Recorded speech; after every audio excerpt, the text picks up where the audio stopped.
whole career. How do you expect him to handle the absence of Marner? I think he'll handle it fine. I mean, the big question is health. He says he's going to be healthy, right? That's what he said the locker cleanout day. Assuming he's back to being the guy who's a Hart Trophy candidate, 60-plus goal scorer, I expect him to be fine playing with Matthew Knies, whoever's over there, as you said. If anything, I imagine he'll be emboldened, to take even more ownership. He got the C last summer. Now Mitch Marner's gone. I mean, just kind of take control, do your thing. I expect him to come back with a vengeance next season and just be even more motivated to do his thing. He's the best goal scorer that we've seen in this generation. So huge expectations for him next season. I imagine he's going to meet him. Mark, if Craig Berube called you up this summer, and maybe he has already, that could happen, or he texted you, he said, who do you think I should play on that right side with Matthews? Because you and I both know he didn't like, and maybe hate is too strong, but he was pretty much against playing Nylander with Matthews really like the entire year, even in the playoffs when Marner Matthews wasn't really working. So if he called you and he said, who should I play there? Who is it? I'd put Domi there. That he and Matthews work well. And I'm sure there's some reluctance, right? The reason maybe Nylander didn't get a long look with Matthews or a longer look with Matthews is just the preference to play Matthews against top lines and in defensive situations. And maybe you don't want Nylander there. Maybe you don't want Domi there, of course. But there's no perfect answer to the question right now. There's no perfect player to slot in there. So I would go, Domi got off to, as we know, did not have a great year last year. I go to him and say, I'm putting you in a prominent spot. You've played well with Matthews. You get this chance to start. Go to work. That's what I would do. Matthews, Knies have good chemistry. Domi and Matthews have played well in the past.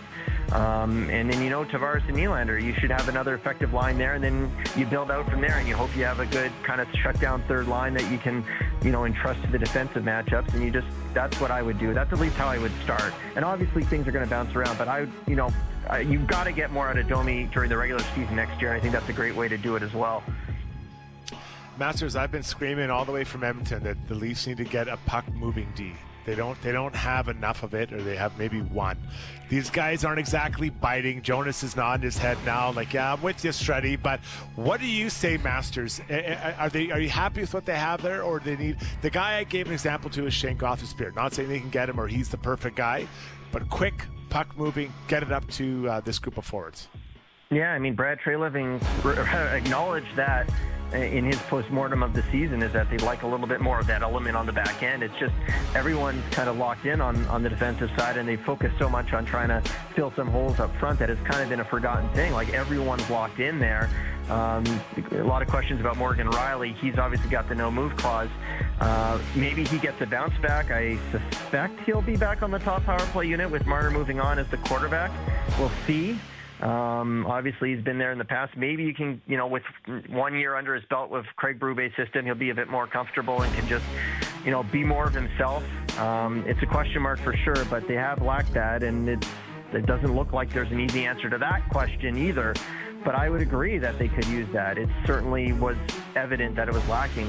That said, I still think they have the pieces to make a really good defense core, and maybe that's something that they have to address during the season at some point here, see how things play out. Same as with the top six forwards that they needed. It might take some time for all the pieces to go into place. I like that Treliving's been patient here and seems to be willing to be patient, not rush into anything, not make a mistake, and just wait for the right piece to kind of become clear, or the right option to become clear. With Mark Masters. So we were talking about the announcement earlier this week that Jeannie Bouchard is going to retire after the National Bank Open, which the women are in Montreal this year. So it'll be, back in her hometown, and that's going to be it. And you were kind of the Jeannie whisperer, Masters. Like, you had access to Jeannie. You were the one that was right in there breaking stories and talking to her and interviewing her a lot over her career. I don't even know how to describe the career of Jeannie Bouchard, because of, it was a flash in the pan clearly, but it was so big. She was so popular. I remember a poll that was released, or like a data research campaign out of London, England or something, considered her the most marketable athlete on earth at one point. Yes, this is true. I will remember go back and find remember it. all the commercials when she was like, she was peak everywhere, all the time, everywhere. and it lasted, what, a year and a half? And then it just completely fell off a cliff. Like, how would, if someone came to you and said, describe the career of Genie Bouchard, how would you do that? Electric, but too short. 2014, that's when I first started going. The reason one of the reasons TSN sent me to the Grand Slams in 2014 is because of what Genie was doing. She made the semis in Australia, and she followed that up with a semifinal in Paris, and then the finals at Wimbledon. Fourth round of the U.S. Open. Nobody won more matches in the Grand Slams that year on the women's tour than Genie Bouchard. She didn't win a major, but she won more matches. She was in the mix every Grand Slam. Probably the greatest. I know she didn't win one, so maybe you'd say Bianca Andreescu just because she won the U.S. Open that year in 2019. But probably the best Grand Slam season ever by a Canadian singles player, just with how she was in the mix at every Grand Slam, so consistent. She won a title. Everything felt so amazing. Like it was like Canadian tennis was having a moment. Everyone was into it. Genie had the personality for it too. Raonic had more staying power, of course, and he had more long runs. But Genie's personality was so engaging that I felt like everyone had an opinion on her. Everyone was interested in it. And she really captured the imagination, but it was too short. And 2015 was a bit of a disaster. She felt the pressure. She spoke very openly about that. And then she finally seemed to get her game back at the U.S. Open before the real sliding doors moment of her career, which was the slip and fall in the locker room late at night, which led to a concussion, forced her to withdraw when she was in the fourth round of the singles. And who knows, maybe where things go if she doesn't get that injury and she's able to build on that momentum. So it was an electric career, but it was way too short. And it's too bad because what a personality. And her game when she was on, the aggressive style, she was fun to cover, that's for sure. Yeah, the magazine was Sports Pro. London magazine that bills itself the leader in global sports industry news, views, insights, and features. Now, I don't know enough about it. Maybe it's some guy's basement in like Liverpool or something, and the guy has absolutely no reason to call himself or state himself in those regards, but released its annual list of the top 50 most marketable athletes in the world in 15. And at the top of it was Genie Bouchard. 21-year-old Canadian Genie Bouchard, followed by Neymar, Jordan Spieth, Missy Franklin, Lewis Hamilton, Rafa Nadal, Andy Murray, Serena Williams. Like, she was ahead of all of them on this list. And that was because the 3 semifinals, the Wimbledon final, and then, like you said, slip and a fall, and she never was competitive again.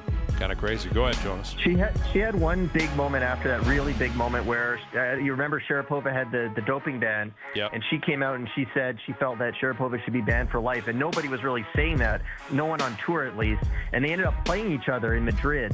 I believe it was 2017, and it was like this grudge match, and she beat her in 3 sets, and it was a big moment. Like, she really stared her down at the net, at the handshake. But you're right. After that, it was not at the Grand Slams. There was never really any more big moments. You kept waiting for her to have that resurgence, and it never really happened. What's going on with Canadian tennis, Mark? Like, was that the peak? Are we done? Is it just going to be kind of okay? It's the end of an era for sure.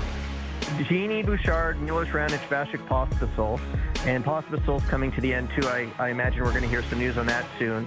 And Raonic, I asked Raonic, I said, are you ever going to play like a tournament that's known as your final term? He's like, no, I'll just be gone. And that seems to have been what's happened with him. That's kind of more his style. He was more subtle, kind of laid back in that way. So that they're done. And they were the ones that ushered in this golden age and then passed the torch to Denis Shapovalov, Felix Auger-Aliassime, Bianca Andreescu, of course, has come on, Leilani Fernandez, this next generation. But this generation, you're wondering right now, is what's going on with it, because, Auger-Aliassime, Shapovalov, Fernandez, they're all in the kind of 20s to 30s range. They've struggled to have, we've now got more than 3 years without a Canadian in a quarterfinal at a Grand Slam. And they've had their runs at lower level events. In fact, Shapovalov is going to play in a semifinal tonight in Mexico, but they have